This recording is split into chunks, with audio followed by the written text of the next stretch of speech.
नमस्कार दोस्तों, इस बार लोकसभा चुनाव 2024 की चुनाव तैयारियां तेज हो चुकी हैं। इंडिया गठबंधन की लगातार बैठकें जारी हैं। इस इंडिया गठबंधन में समाजवादी पार्टी अखिलेश यादव भी पहुंचे और उन्होंने ऐलान कर दिया है कि लगभग 60 सीटों पर चुनाव लड़ेगी। लेकिन इन 60 सीटों के चुनाव में 7 ऐसी सीटें हैं जो लगभग समाजवादी पार्टी ने फाइनल कर दिया है। इन सीटों के बारे में बताएंगे, जीतने की संभावना क्या है, इन सीटों में कितनी सीटें समाजवादी पार्टी के खाते में हैं और कितनी सीटें बीजेपी के खाते में है, कितनी बसपा के खाते में है, वो सारे समीकरण हम आपको बताएंगे।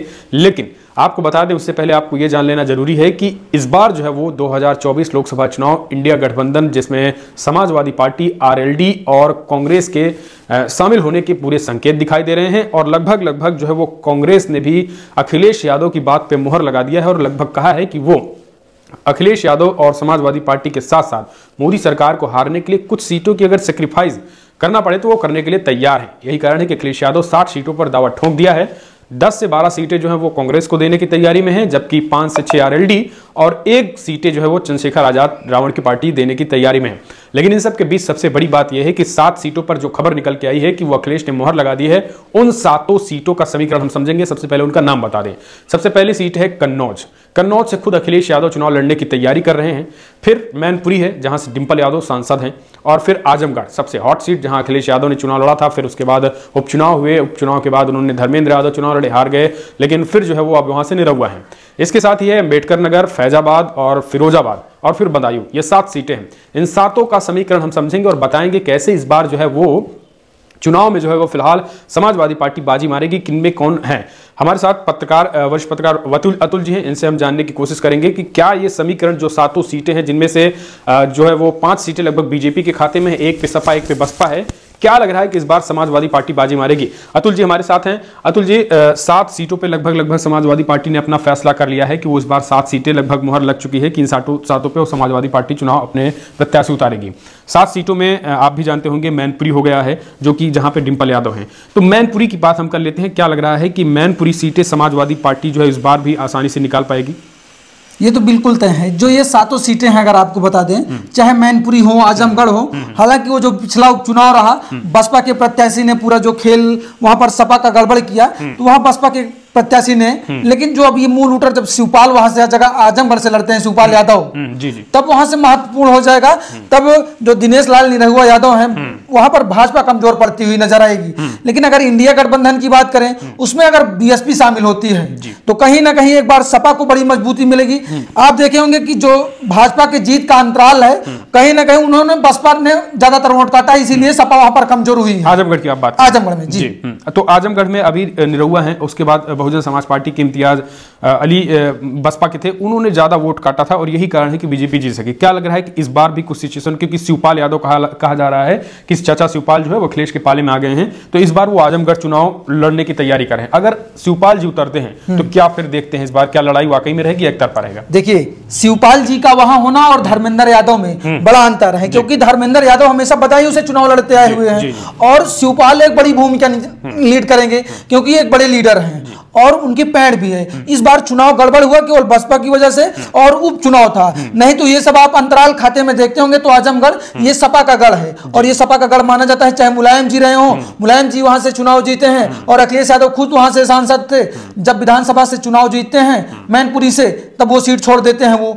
उसके बाद आजमगढ़ में तो बिल्कुल तय, अगर शिवपाल आते हैं तो बिल्कुल अच्छा स्टैंड है सपा का वहां पे और उनको 100% वहां पर विजय मिलेगी और मजबूती भी मिलेगी सपा को आजमगढ़ से, अगर शिवपाल खुद वहां से लड़ते हैं तो। क्योंकि अब जैसे निरहुआ, पहले क्या था कि निरहुआ को लोग देखना चाहते थे, अब वो 2-3 साल देख लिए हैं। इस बार जो है निरहुआ के खिलाफ लहर भी रहेगी, तो इसका फायदा सपा को ज्यादा दिखाई दे रहा है। एंटी कंबेंसी चलेगी वहां पे, क्योंकि देखिए एक बड़ा लीडर जिसकी सीटें 10 से 15 साल 20 साल वहां सांसद रहे हो, वो जिस तरीके से काम रहे हो, हालांकि केंद्र में सरकार है, उनकी जातीय समीकरण भी लगभग फिट है जी, सपा के केंद्र में सरकार है, वहां पर थोड़ा बहुत फर्क पड़ेगा। लेकिन जब शिवपाल जी वहां से आएंगे तो बिल्कुल भी नहीं, क्योंकि चाहे वो मुस्लिम तबका हो, चाहे यादवों का तबका हो और तमाम जो ओबीसी फैक्टर है, क्योंकि पीडीए जो है लगातार अखिलेश जी पूरे उत्तर प्रदेश में टहल रहे हैं, डोर टू डोर जा रहे हैं, बड़ा कैंपेन कर रहे हैं, जो क्योंकि उनकी तैयारी जो है आगामी चुनाव की 2024 की, वो बिल्कुल 2023 पिछले 6-7 महीने से वो खुद एकदम ग्राउंड पर उतरकर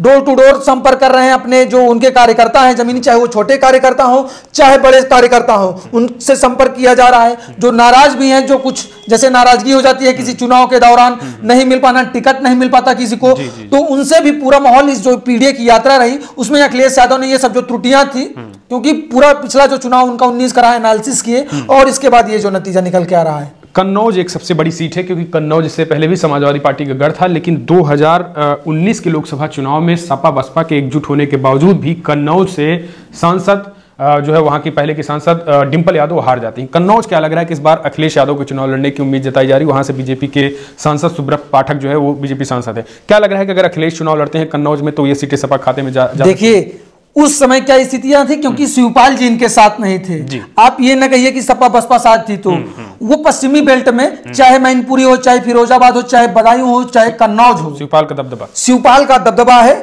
आप ये नहीं कह सकते हैं कि अखिलेश एक बड़े लीडर तो है ही है, लेकिन उनके साथ मुलायम जी के साथ शिवपाल ने कदम में कदम मिलाकर चला, इसलिए लोग उनको अपना आदर्श मानते हैं, उनको बड़ा चेहरा मानते हैं।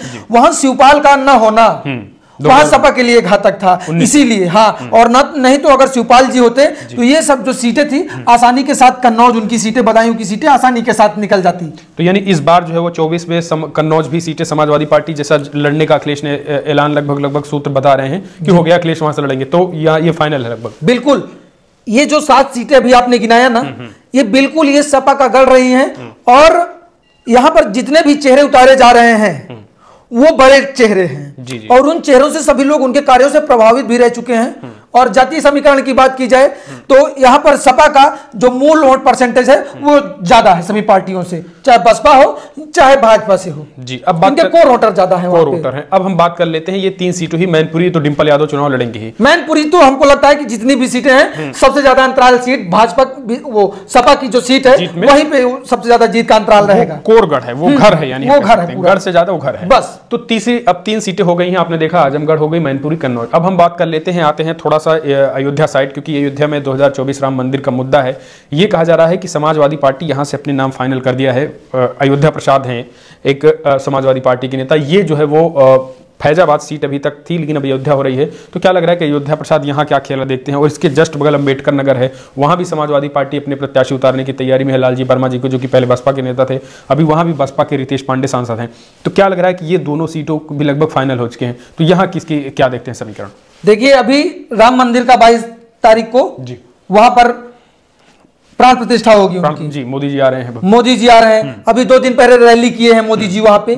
तो कहीं ना कहीं ये मंदिर के बहाने पूरे देश में कर रहे हैं। वही अयोध्या में भी होगा, वही फैजाबाद में भी होगा, अंबेडकर नगर सटा हुआ है वहां भी होगा, क्योंकि मोदी जी नजर गड़ाए हुए हैं कि अयोध्या में राम मंदिर बन रहा है तो उसको कहीं ना कहीं भुनाया जाए। और पूरी तरीके से आप भी देख रहे होंगे, जितने भी निमंत्रण जा रहे हैं, जितने भी लोग अगुवाई कर रहे हैं, पूरा फोकस, सारी संवेदनाएं हटा के केवल राम मंदिर पर फोकस कर दिया गया है। राजनीति का हाँ, यहां पर थोड़ा सा सपा को टक्कर देखने को मिल सकती है यहां पे अगर बात करें अयोध्या में, क्योंकि राम मंदिर के लिए पूरा देश देख रहा है, सबकी नजर अयोध्या में है, सबकी नजर फैजाबाद में है। लेकिन अगर पिछले आंकड़ों की बात करेंगे तो सपा ने वहां पे 49-51 की लड़ाई रही है। मंदिर अपनी जगह है, लेकिन जब चुनाव की बात आ जाएगी, जो जातीय समीकरण है वो एंटी कमेंसी वहां पे हावी होगा। और क्योंकि मंदिर तो बना है सारे देशवासियों के लिए लाभदायक है, लेकिन सारे अयोध्या वासियों के लिए हो सकता है कि उनके लिए सुखद ना हो। आस्था का विषय अलग है, लेकिन जब चुनाव वोटिंग करेंगे, वोट देखेंगे, अपने राजनेता को देखेंगे, तो कहीं ना कहीं जो जातीय समीकरण है वो कहीं ना कहीं वहां पे आएगा। तो बेहद मुश्किल तो नहीं होने वाली है, लेकिन हाँ, एक तरफा नहीं होगा। न तो ये बीजेपी के पाले में सीट जाती हुई नजर आ रही है, न तो सपा की। यानी एक तरफा अयोध्या में अगर नहीं है तो बाकी जगह क्या होगा। हम बात कर लेते हैं अंबेडकर नगर की। अंबेडकर नगर में 2019 में स्थिति ये थी कि वहां से बसपा ने अपने प्रत्याशी उतारे थे, सपा बसपा गठबंधन में रितेश पांडे जो कि वहां पे सांसद हैं। 24 में जो है वो अगर इंडिया में जो है वो अगर इंडिया गठबंधन की बात करें, अगर बसपा इंडिया में नहीं आती है तो समाजवादी पार्टी ने अपने नाम फाइनल किए हैं लालजी वर्मा के नाम पे। वो भी पहले बसपा के कद्दावर नेता थे। तो क्या लग रहा है कि वहां कुछ सिचुएशन, जो कि अयोध्या से टच शहर है, तो वहां कुछ इनकी देखने को मिल रही है, या फिर क्या देखते हैं आप। अभी वहां से बसपा के सांसद हैं। देखिए, ये जो 7 सीटें फाइनल की गई हैं, ये बड़े सूझबूझ के साथ जो यात्रा की है अखिलेश यादव जी, उसको देखिए कि पूरी यात्रा में आखिरकार क्या निष्कर्ष निकला है। पिछली बार भाजपा की लहर आप देख रहे थे कि कितनी तेजी के साथ मोदी के नारे सोशल मीडिया पर मोदी मीडिया लगातार लगा रही थी, ताकि लोगों के मन को एक बार डाइवर्ट किया जा रहा था कि कैसे लहर ना होते हुए भी जितनी भूमिका पे नहीं है बीजेपी, उतनी ज्यादा उसका पूरा माहौल क्रिएट कराया जा रहा था, जिसका कारण बसपा की सीट वहां पे निकली, सपा को भी लेकिन ज्यादातर वोट वहां पे मिले। जी बिल्कुल, बिल्कुल। लेकिन सब बसपा की सरकार नहीं थी, तो इस बार नाराजगी रहेगी बसपा के खिलाफ भी। लेकिन हाँ, अगर बसपा इंडिया गठबंधन में शामिल होती है तो पूरे इंडिया गठबंधन को पूरे उत्तर प्रदेश में फायदा मिलेगा, क्योंकि अभी चंद्रशेखर रावण उतनी पैठ नहीं बना पाए हैं अनुसूचित जातियों में जितने की मायावती ने छाप छोड़ी है, क्योंकि मायावती एक वरिष्ठ और 3 बार मुख्यमंत्री रह चुकी हैं प्रदेश उत्तर प्रदेश में, दलितों की बड़ी नेता है। तो इंडिया गठबंधन में उनकी बड़ी भूमिका हो सकती है। और 2024 में मोदी के विपक्ष में एक बड़ा मतलब उत्तर प्रदेश में अगर स्टैंड करना है तो अगर बसपा शामिल होती है वहां पे तो एक बड़ा वो रुझान निकल के आ सकता है। यानी आप मानते हैं कि अंबेडकर नगर में सपा के लिए भी एक चैलेंजिंग पॉइंट रहेगा। ये बीजेपी के लिए भी रहेगा, ये बसपा के लिए भी रहेगा, क्योंकि अभी उनकी सरकार नहीं है, केंद्र में सरकार है। बीजेपी के लिए, उनके भी लिए चैलेंजिंग रहेगा, क्योंकि देख रहे हैं कि पिछला चुनाव बसपा ने कितनी आसानी के साथ वहां पर जीत लिया था। तो इस बार सपा, हाँ, वहां त्रिकोणीय लड़ाई जो आपने कहा कि त्रिकोणीय लड़ाई का माहौल रहेगा बिल्कुल। चलिए अब हम चलते हैं, आते हैं बदायूं आते हैं, जो कि अभी भी यहाँ पर बीजेपी का कब्जा है और यहाँ से स्वामी प्रसाद मौर्य की बेटी बीजेपी से सांसद है संघमित्रा मौर्य। तो क्या लग रहा है, जो कि हालांकि वो भी सपा का घर था, उससे पहले वहां पे धर्मेंद्र यादव सांसद थे। अब क्या देखते हैं 2024 में समाजवादी पार्टी ने इसको भी अपनी लिस्ट में शामिल किया है 7 सीटों में। इनमें भी लगभग बदायूं में धर्मेंद्र यादव, जो कि यादव परिवार से आते हैं, उनका क्लियर है लड़ना। तो क्या लग रहा है कि यहाँ क्या देखने को मिल सकता है, और बीजेपी से क्या इस बार संघमित्रा मौर्य को सांसदी का टिकट मिलने की आपको आशा लग रहा है, क्योंकि स्वामी प्रसाद मौर्य के बयान भी आप देखते होंगे, क्या इसमें कहाँ देखते हैं? देखिए, स्वामी प्रसाद मौर्य के बयान के बाद जी जो बीजेपी के लोग हैं वो काफी ज्यादा नाराज हैं, बिल्कुल, कि पिताजी सपा में रहे और बेटी बीजेपी में रहे। बिल्कुल। तो कहीं ना कहीं भाजपा के ही कार्यकर्ता भाजपा से नाराज हैं। तो इसका फायदा किसको मिलेगा, आप सीधा जान सकते हैं कि सपा को वहां पर सीधा फायदा मिलेगा। ठीक जी। अच्छा, ये भी कह सकते हैं कि जैसे इस बार उनको टिकट तो मिलेगा नहीं संघमित्रा मौर्य को, चांसेस बहुत कम है। तो अगर संघमित्रा मौर्य के जो समर्थक हैं स्वामी प्रसाद के, अगर वो समाजवादी पार्टी की तरफ आते हैं तो उनका कहना है कि धर्मेंद्र यादव वहां चुनाव लड़ेंगे, तो क्या इससे सपा को फायदा नहीं होगा? यानी इनडायरेक्टली इससे भी सपा को फायदा होता दिखाई दे रहा है। धर्मेंद्र यादव पिछला भी वहां से चुनाव लड़ चुके हैं, कोई नया प्रत्याशी नहीं होगा, और वो लगातार 2019 के बाद वो लगातार 24 में अपने क्षेत्र में बदायूं में बने हुए हैं, क्योंकि हार के बाद भी जब अवलोकन किया गया तभी, क्योंकि आजमगढ़ से उनको लड़ाया गया, लेकिन ये वहां से साफ हो गया कि जहां से वो लड़ते आए हैं उसके बाद से वो लगातार 2.5 से 3 साल वो कंटिन्यू बदायूं में लोगों के पास जाते रहे, सांसद न होने के बावजूद यहाँ पर। और अब बीजेपी के लिए ये सपा का घर तो था ही, यहाँ 2 साल से 2 बार से बीजेपी जीती हुई है, तो अब कहीं ना कहीं फायदा वहां पर सपा को फिर से मिलने वाला है, क्योंकि उनके लिए बीजेपी के लिए एक नया प्रत्याशी होगा। और शिवपाल के आने की वजह से बदायूं तमाम जो सीटें हैं पश्चिमी क्षेत्र की, उसमें सपा को ज्यादा फायदा मिलने वाला है। यानी ओवरऑल अगर देखा जाए तो समाजवादी पार्टी में शिवपाल चचा के फिर से एकजुट होने के बाद कुल फायदे हो रहे हैं लगभग। जी बिल्कुल। एक और सीट है फिरोजाबाद की सीट बात करें तो वहां पर जो है वो रामगोपाल यादव के बेटे जो है वो धर्मेंद्र यादव के, अक्षय यादव के चुनाव लड़ने की तैयारी कहा जा रहा है। शिवपाल यादव ने भी अपने कई बयान दे चुके हैं। तो क्या लग रहा है कि वहां से धर्मेंद्र यादव चुनाव लड़ेंगे, क्योंकि अभी भी बीजेपी के वहां पे सांसद हैं? तो क्या देखते हैं वहां कौन सा समीकरण, क्या शिवपाल चाचा के साथ आने से फायदे होंगे इंडिया के एकजुट होने से? जब पीडीए यात्रा निकली तो जहां जहां अखिलेश जाते थे वहीं पहले नेतृत्व करने शिवपाल जी जाते थे। शिवपाल जी लगातार वहां का समीकरण देखते थे। शिवपाल जी पहले जाते थे, वहां के लोगों से बात करते थे, फिर अखिलेश यादव जी जाते थे। अखिलेश यादव और शिवपाल यादव दोनों जाके, क्योंकि आप देखे थे कि जब वो पार्टी बना के अलग हुए थे तो उनके भी काफी ज्यादा समर्थक थे, तो सपा को कहीं ना कहीं कमजोर हुई, छीड़ हुई वहां पे उनकी ताकत।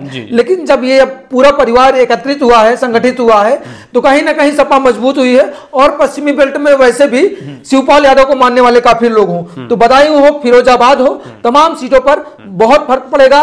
और चाहे बीजेपी हो चाहे बसपा हो, यानी जो 7 सीटें समाजवादी पार्टी ने लगभग भीतर खाने क्लियर की हैं, मानते हैं इन पे जो है वो इनका दबदबा पहले से भी रहा है सपा का ये गढ़ माना जाता रहा है ये सारे क्षेत्र। हालांकि मुलायम सिंह यादव जी के बारे जानने से थोड़ा परिस्थितियां बदली, क्योंकि उस समय जी के आने से वो बराबर हो, शिवपाल उस समय थे भी नहीं इस पार्टी में, तो पार्टियां थोड़ा सा छीड़ हुई, लोगों में कई तरह की बातें निकल कर आई कि शिवपाल जी उधर, क्योंकि जहां जहां शिवपाल जी जाते वहां पे थोड़ा सा माहौल बिगड़ जाता, उनकी पार्टी के लोग भी चाहने वाले थे, उनके भी समर्थक थे, इसलिए सपा वहां पर थोड़ा सा छिड़ हुई। लेकिन अब शिवपाल जी के आने से 2024 में सपा का उत्तर प्रदेश में बहुत अच्छा स्टैंड रहेगा। तो ये देखा अतुल जी ने एनालिसिस किया, एक सीट जो 7 सीटें समाजवादी पार्टी इस बार मैदान में प्रत्याशियों को लाने का ऐलान किया है, चाहे फिर वो खुद अखिलेश यादव कन्नौज से लड़ने का फैसला लगभग बना चुके हैं। शिवपाल जी को आजमगढ़ से चुनाव लड़ाने की तैयारी है। क्या लग रहा है कि स्ट्रेटेजी समाजवादी पार्टी की कितनी सही है और कितना फायदा इंडिया गठबंधन को यह कर पाएगा? आप अपने सुझाव दें इन 7 सीटों के साथ।